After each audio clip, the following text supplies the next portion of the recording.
Hi, welcome to my podcast, DCP Talks. You can find it on my website, www.authorstephencandace.com. You know, I've written many books, and many of the books are also on Audible. So I've decided to get my books out there like everybody else to get noticed.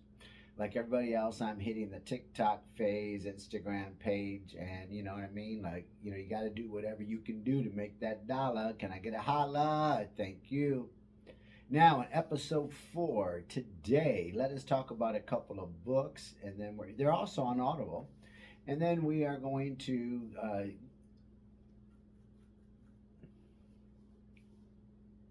4, 3, 2, 1. Okay, today in episode 4, let us discuss 2 books, which are also on Audible, which you can find on my website. We're going to read a page from each book, and then we're going to break the book down, and then the why factors in the book, okay? Which this episode is about love and trust. Now, let's get to it. This week's books are Perfect Pairing and Lovin' Snowflakes. That's right, from the romantic section. The first book is Lovin' Snowflakes. It is in production for Audible. I am starting to take narrations on October 15th this year, and we will be seeking someone who has a little bit of experience in voiceover production, commercial work, local announcing, and stuff like that. When they read the story to me, it must hit me, it must make me feel good, and it must make me smile. Now, let me introduce to you Love and Snowflakes. Love and Snowflakes, 250 pages of a romantic comedy that will keep you smiling to the end. After many years, Noelle Winters must return to Cedar Lakes to settle her mother's estate. Her 4, 3, 2. Her boss, Mrs. Crawford, would like her to review the town's budget since she is going there. And that is where she meets the mayor, Klaus Nicholas. After returning to Cedar Lake, she discovers her mother owns a local bakery. The mayor of Cedar Lakes is seeking to build a new strip mall, which means 6 of the local businesses will have to sell their properties. Noelle soon becomes conflicted in her decisions. How will Noelle determine the best resolution for the town of Cedar Lakes? Now, let me give you a little taste. Noelle walks through the lobby, smiling and acknowledging guests as she heads out to the front entrance. She walks down the steps when she hears Romano yelling, "Come back." Noelle walks down the steps when she turns to see a golden retriever running towards her. Noelle screams no as she turns and runs from the dog. Noelle runs past a ladder shouting no as she bumps the ladder. Now Klaus stops what he is doing. 4, 3, 2. Now Klaus is on the top of the ladder and stops what he is doing. 4, 3, 2, 1. Klaus is on top of the ladder and he stops what he is doing when he feels the jolt. He looks down to see Noelle running as the dog runs under the ladder, knocking it off balance, causing it to slide. Klaus screams for help as the ladder slides and falls, sending Klaus into a snow-filled trees. 4, 3, 2. Klaus screams for help as the ladder slides and falls into the trees filled with snow. 4, 3, 2. Klaus falls through the trees to the ground when all the snow piles on top of him as he stands there looking up. Stands there. He fell. 4, 3, 2, 1. Klaus falls. Klaus. 3, 2, 1. Klaus falls through the trees to the ground and then lays there in the snow when the snow from the trees fall on top of him. Noelle stops. 4, 3, 2. Noelle stops and turns around in her face and covers her mouth with her hands. Now, there you go. Now, let us break this story down. Okay, Noelle comes home to a place where she hasn't been to in years, right? Okay, so now let us break this story down. Noelle comes home to a place she hasn't been in years. She must now manage her mother's estate. Now she must deal with the emotions of losing someone very close to her. Now her boss finds out that she is going to Cedar Lakes. So her boss needs some documents and signatures from the town mayor. Okay, now I'm going to stop this right here and I'm going to jump in. Let's make sure we understand something first and foremost. The one thing I've learned is about bosses and companies, they do not care about your feelings. They must show empathy and must show compassion, right? You hope so. But then here's a question.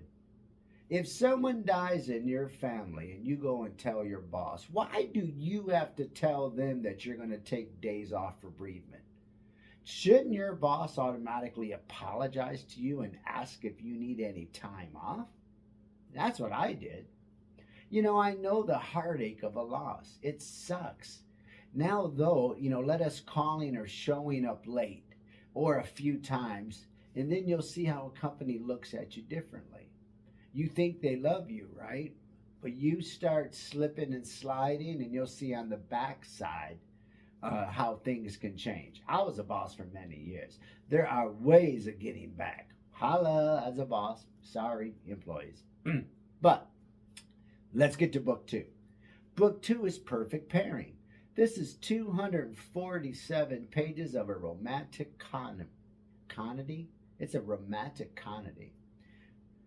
4, 3, 2. All right, let's talk about book two, Perfect Pairing.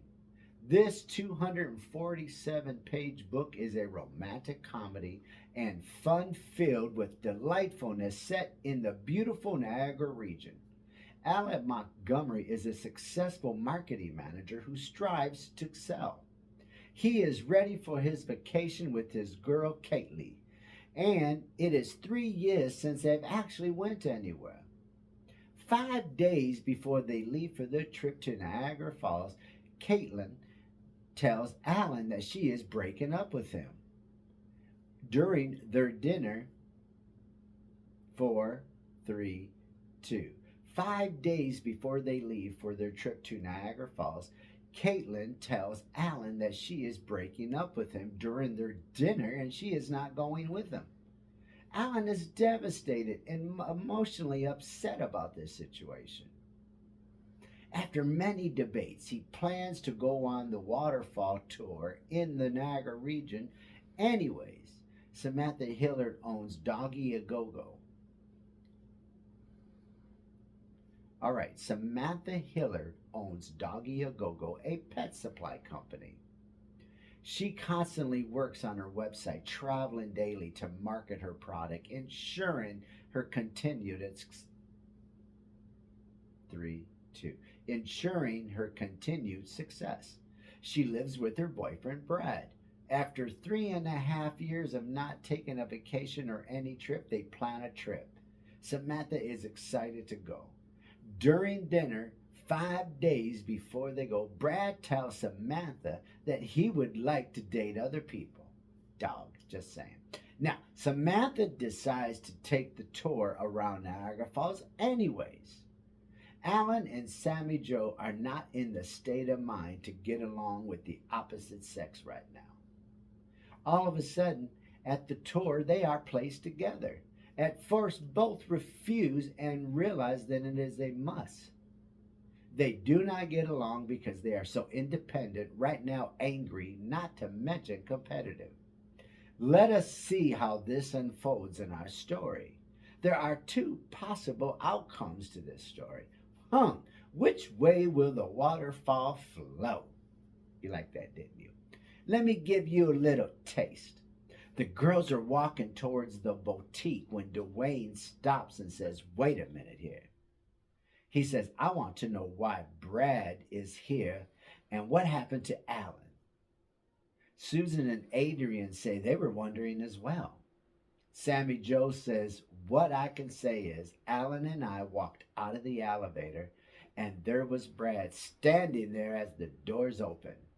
Dwayne says, "Oh shit." Adrian and Susan stand there shaking their heads, saying, "Wow, you must have been distraught." Susan says, "Man, I saw you two kissing, and it just kind of like I needed you to clarify." Like in this story, it is a rough start for Sammy Joe and Alan, not to mention Noel and Klaus. Their setbacks put them on the defensive right now, especially with their relationships. This story progresses and then seen to get to know one another, changing their emotional state.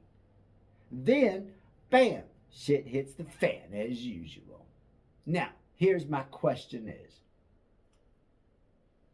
why do people think jumping into another relationship immediately with someone else is a good idea? They should be saying, "Hey, I'm on a rebound, so there is no ties. So when I get too close, you need to kick my ass to the curb," right? I'm just saying. You need time to heal your scars and wounds. They are merely a distraction from your life's focus. Remember that. It is nice to have someone to talk to. It is nice to have someone to hold. It is nice to have someone to belly rub with. However, the fact is you only need yourself. Can I get a holla holla? Now take Love and Snowflakes. Noelle feels she must confide the truth while Klaus is trying to seek out the truth about the bakery. The secret shit once again. Klaus never knew the truth was right in front of him the whole time. Noelle decides to keep a secret while staying out of sight. She has the knowledge but watches from a distance for hours and days at Klaus trying to find out the information. Now, I don't know about you, but how would you feel? Like shit. That sounds like she may be a little manipulative, controlling, uncontrolling, emotional, and not to mention a turn on. But just saying, don't take that shit, dump that shit. Dump her now. Just saying, holla. Now, individuals need to set themselves as the best, like Sammy Joe and Alan. What I mean is, why do some individuals, 4, 3, 2, 1. What I mean is, why do some individuals feel they have to come in first for no reason? It could be running, it could be tennis, it could be backgammon, it could be cards. Or how is it at a meeting they have to be the best? They have to be the first one there.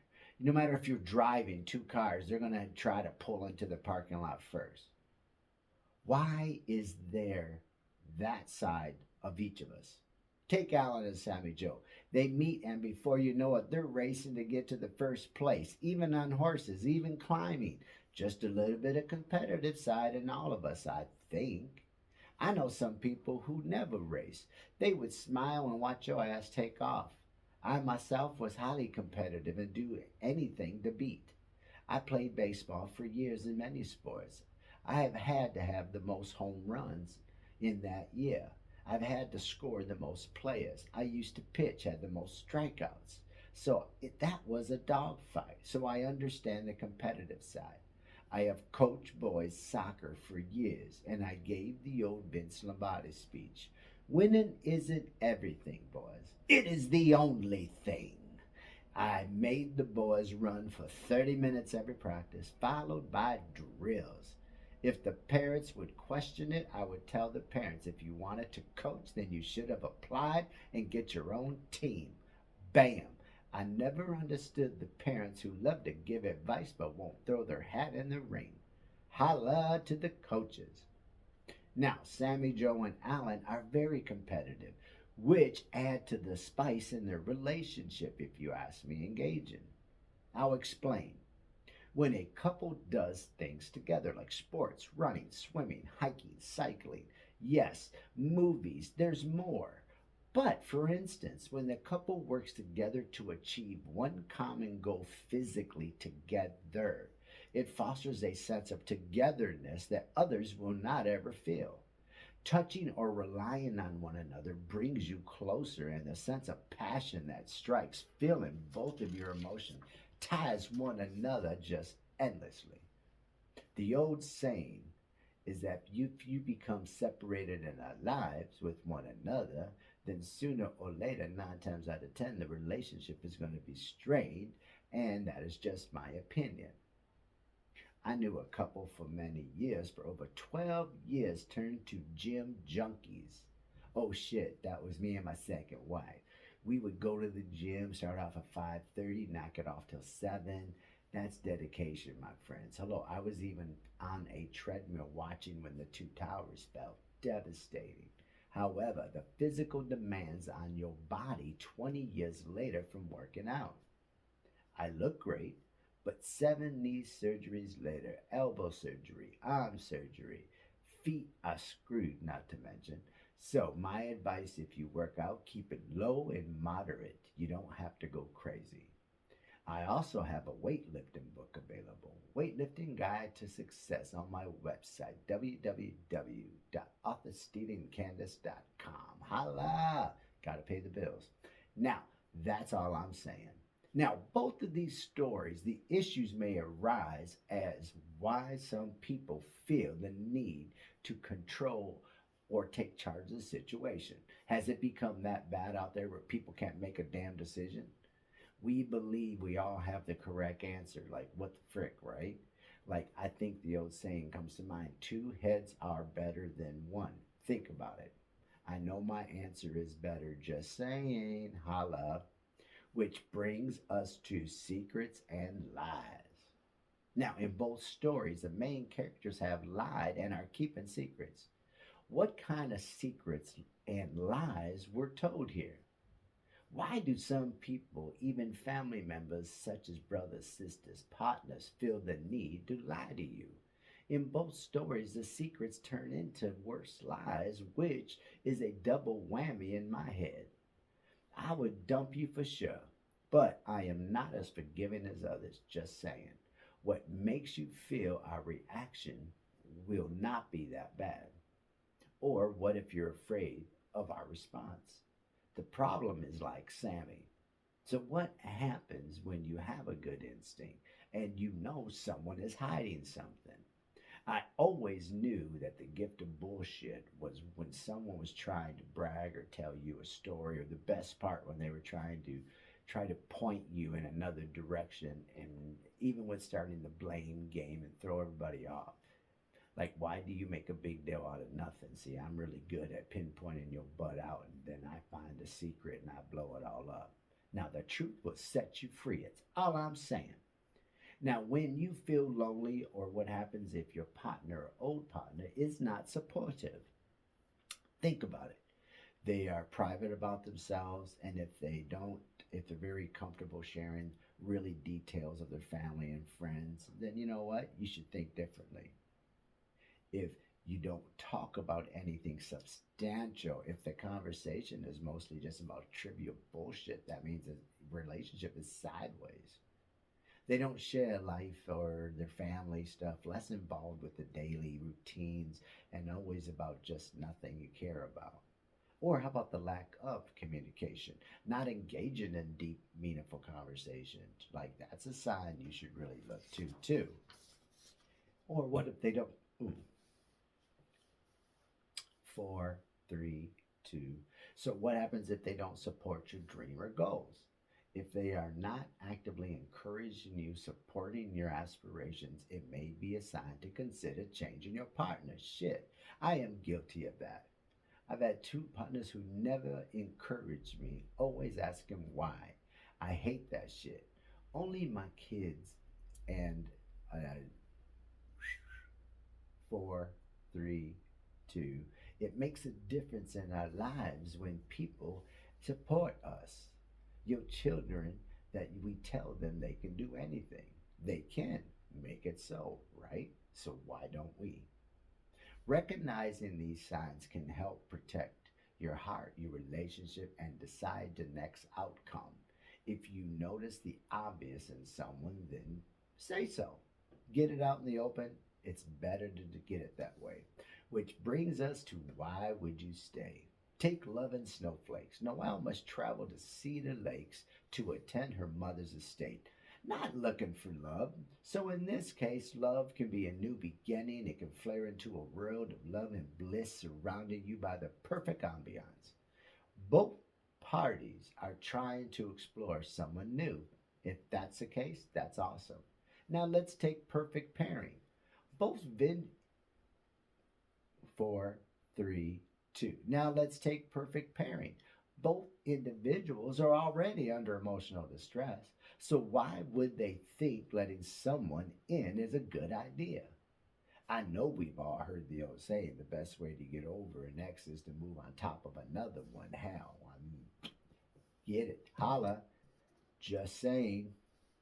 But they both have yellow flags. So why are you letting your guard down to be crushed and squished? Seriously. Think before you ride. Holla. Now, in both stories, they meet and then they leap, regardless of the consequences. Then it becomes much more serious later, and you really need to get your life into a grip. Individuals feel that they need a new lease on life. Why is that? In this case, they're already thinking about it. What I mean is, why do individuals feel the illusion of someone new who will restart their life? I'm afraid to let you know that's a false illusion. Setting up 4, 3, 2, 1. I'm afraid to let you know that this is a false illusion. You are setting up your next partner for failure. In both stories, the goal should be remain calm so you don't reveal your hand. Spend the time together to get to know one another. 4, 3, 2, 1. In both stories, the goal should be to remain calm so you don't reveal your hand. Spend the time together to get to know one another so there is no surprises. What I mean is, I have to learn from my own experience to seek out and uncover the truth. That way, then, you will feel much better whenever you are hit with a lie. Just saying, all I know is the truth will set us free. And once again, it's going to bring us to regret. You know I love cover this again. You need to hear it. Why do we regret something after we've done it? There really is no regret. Why? You knew what you did. You knew you were aware of the consequences and your action. So you took it upon yourself to make that decision, right? Now, the excitement of doing it, I get it. But the evil on the opposite side, when you're suddenly hit with something you don't want to deal with, the nightmare will be right in your face, which brings us to that damn word consequences. Now, consequences in both parties. The issue is that everyone knew the consequences after doing something, right? Shit, look at Sammy Joe and look at Alan feeling all snug. Then, in a moment, the elevator opened up. The guilt takes over your emotions with great force. Or the worst is thinking that the person standing there knows something. We must understand the emotions that soar between two people when other people feel it and see it around you. The movie, it will have something to do with the movie called The Wedding Planner. Two people meet under different circumstances. They fall for one another despite having partners. Like we've all been there before, but we don't act on it. That's BS, right? Both stories can relate to that movie. If you never seen it, it's a must. Jennifer Lopez, 4, 3, 2. If you never seen it, it's a must. Jennifer Lopez and Matthew McConaughey. Great actors, great story. I used to tell my kids, the decisions you make today affect you tomorrow. Remember that. Now, in both stories, there are many characters that will keep you smiling, not to mention the fun stuff of following them. 4, 3, 2. Now, in both stories, there are so many characters that will keep you smiling, not to mention the fun stuff and following them. There are so many different personalities that can relate to anybody who reads it. They blend in places and they meet people and you feel good, and this is what it is about. In Perfect Pairing, the story takes place in the beautiful city of Niagara Falls and the surrounding area. I have personally visited every place mentioned in this book and enjoyed every part of it. Then in Love and Snowflakes, it takes place in Denver, Colorado, where I've also been and loved it. I'm very blessed to have seen red rocks in the surrounding cities like Boulder with the impressive mountains. Now, you can share your thoughts and input anytime at authorstephencandace@gmail.com. Now, this week's two recipes, let's get right to the first one. We're going to make sirloin or chicken pepper steak. Damn. I would say sirloin pepper steak. Yum, yum, yum. 4, 3, 2. This week's recipe, we're going to make sirloin pepper steak. Your ingredients: 1 pound of sirloin tips cut into serving size pieces, 2 tablespoons of oil, 1/4 cup of chopped onions, 1 garlic clove halved, 1 teaspoon of salt, a dash of pepper, 1 cup of beef broth, a can of stewing tomatoes, 1 large green peppers sliced in rings, 2 tablespoons of cornstarch, a 1/4 cup of cold water, and 2 tablespoons of soy sauce. 4, 3, 2. Okay, preparation is oil in the skillet over medium heat. You brown the meat for about 15 minutes. Add the onions, add the garlic. Season with pepper and salt. Add the beef broth to the meat. You cover and simmer it on low for about 25 minutes. Now, you add the tomatoes, green peppers, and cook for another 10 minutes longer. You want to combine the ingredients and stir into the meat. Bring it to a boil, and then simmer it for 5 minutes. Serve it over hot cooked noodles or rice. Yum, yum.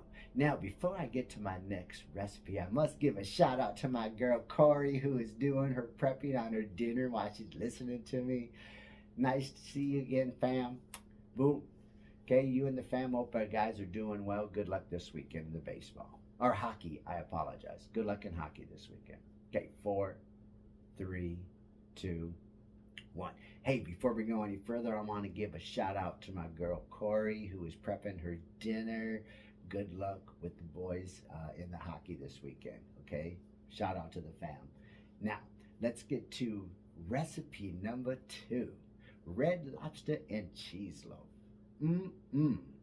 Now, you need 3 cups of flour, a tablespoon of baking powder, a teaspoon of salt, 1/4 teaspoon of cayenne pepper, 1/4 teaspoon of black pepper, 4 ounces of cheddar cheese into strips. Now you need a cup and a 1/4 of milk. You need 3/4 cup of sour cream, 3 tablespoons of butter melted, and 1 egg. Now, preparation. You're going to heat the oven to 350. You're going to grease a 9x5 loaf pan with oil. In a bowl, you're going to whisk together all the 5 ingredients. You're going to carefully stir the cheese cubes, okay, so they are covered into the flour mixture. This will help prevent the cheese from sticking to the bottom. Now, number 2 bowl.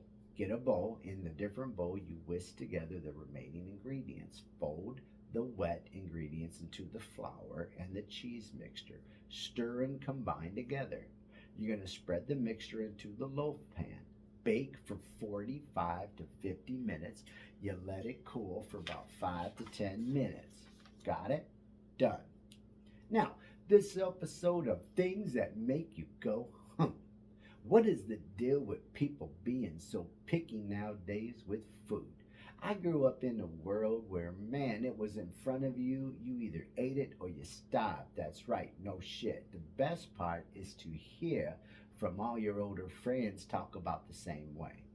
Now, let us fly up through the years to 2025. I can only account for myself. But my wife eats different food than I do, more bland. So I'm okay with making 2 meals, okay, for dinner, right? Now, I can't make cook, then I may starve. But indeed, What happens is nowadays we have kids, we have grandkids, all these different allergies. So it's forcing us to make a lot of different meals. That's the difference. Okay. What happened? You know what I mean? Just saying. It just makes no sense. Not ranting and raving, but can I get a holla? Holla. This episode's comment on ownership. Now, ownership, if someone can explain to me why every time I go out shopping and anything I do before I leave my house, I use the washroom because you must, right? But what is the deal is that as I'm driving home, all of a sudden I have to go. By the time I'm home, I'm trying to get my ass out of the car, running, trying to open a front door, hoping I don't pee myself now. Running to the bathroom every time. My wife would tell you every freaking time. Now, I guess I understand that, why years ago when you used to watch the kids holding their wee wee or holding their butt as they're running, that's what old people feel like too, right? I feel for you kids. I feel for you. Maybe that's why we have Depends and maybe that's why we have pee pads, right? Just saying, right? Hot love. Now, this episode's quote of the week. Don't count the days, make the days count. Got it? Don't count the days, make the days count. Let's enjoy our lives and everything around us, relax and grab a good book. We will chat with you soon. Holla! Have a great day, and we are looking forward to you on this next adventure. DCP Talks is out. And I did it again.